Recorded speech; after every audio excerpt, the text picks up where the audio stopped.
আল্লাহু আকবার।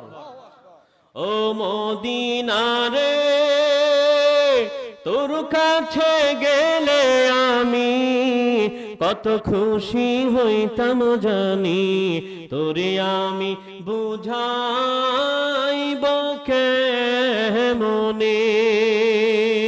রওজা জিয়ারত গিয়ে নবীজিকে সালাম দিয়ে, রওজা জিয়ারত গিয়ে নবীজিকে সালাম দিয়ে বলিতাম মনের বাসনা। সবাই ও মদিনার মাটি রে, সকল সুখ বুঝি তোর কপালে। আল্লাহুম্মা